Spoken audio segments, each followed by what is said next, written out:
Hi, my name is Nate Johnson. Bienvenidos a Mare Mare. I want to take the next couple of minutes to just tell you why this place is such a huge blessing and to bestow that blessing on you and also let you know what comes with responsibilities in the blessing.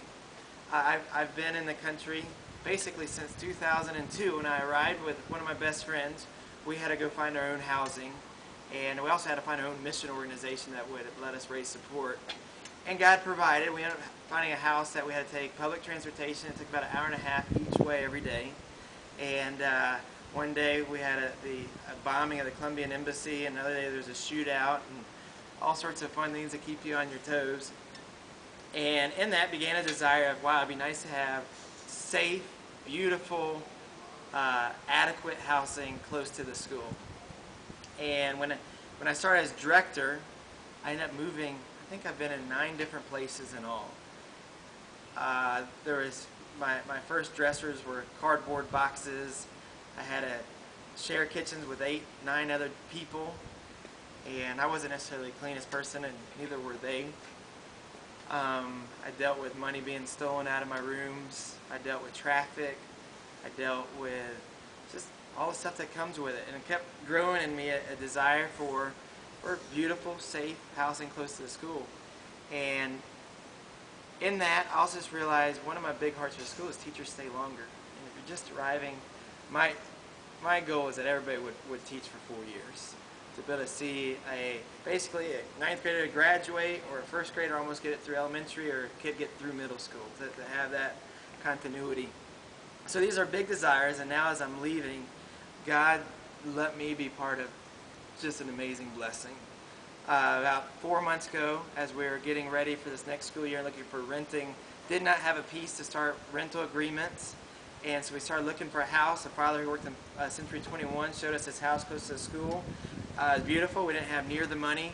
We asked Nick's for seed fund, and there wasn't any there available. We asked the owner to finance the sale, and he wouldn't. And for whatever reason, God put a faith in Chris and I that just said, this is going to be our house. And the Lord provided the money. Not only did He provide the money, then we had to furnish an entire house. And you're seeing that it's furnished all the way with picture frames and beautiful things from families and lots of embassy sales were just great deals. It's beautiful, and it just thrills my heart. And all I can say is God completely provided all of this. So that should excite you for 2 reasons. One, you're working in a job that God wants to bless right now. 2, you're living in a home that God is blessing. So what else do you want to do with your life? You know, you're living in blessing, and so enjoy that. And the other part that comes with that is be a steward of it.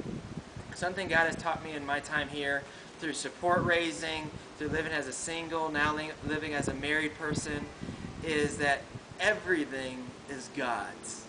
You should read Randy Alcorn's book, Treasure Principles, sometime. Everything is God's. And we're just managers.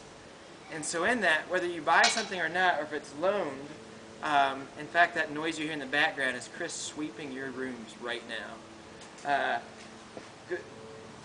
When you're a manager of everything, what that says is we're responsible to be stewards. And I think of a bad steward, if you've seen the movie Lord of the Rings, where the steward of, Chris was the steward of what? Some part of the Lord of the Rings. He's Boromir's and Faramir's dad or whatever. Jerk, horrible, and he ruined the kingdom. Versus a good steward would not just keep things the same, he'd make the kingdom better until the other king comes back. This house is of the King of Kings, and so everything in it, it's really a high calling to take care of it. So for example, a lot of you guys have Teflon pans, and so you've already cooked a beautiful fideuada with mariscos and camarones, or a paella, and you just want to grab a quick bit, so you get a metal fork, and then you know what? You get a scratch right there. Or you know, the truth is, if you were to buy something really expensive, you would take care of it so much. But whatever it is in human nature, when things aren't ours, we think we don't need to take care of it as well. But they're God's. When you use the brand new dryer, don't overload it. Pull out the lint every single time. You have sheets on your bed. You probably brought some more, but you have towels. you know, when you leave, we're going to pass that on to the next person. And my hope is it'll look even better whatever we pass on to the next people. Like this house will just get better and better and better. And I want you to be that to be part of your heart, that there just be a huge gratitude. Now the truth is you're also going to find just, you know, some windows still need to be scraped. There's probably some glass outside, some things are going to get dirty. And I would love just to see people say, hey, guess what? Today is a day to, we're all going to help each other clean things up, or see who can screw in the light bulb that's 40 feet up and I don't have a clue how to change it right now. Or, you know, the hot water is not working at the beginning, or there's electrical problems, or we don't have internet. I just want to remind you guys, this is God's place.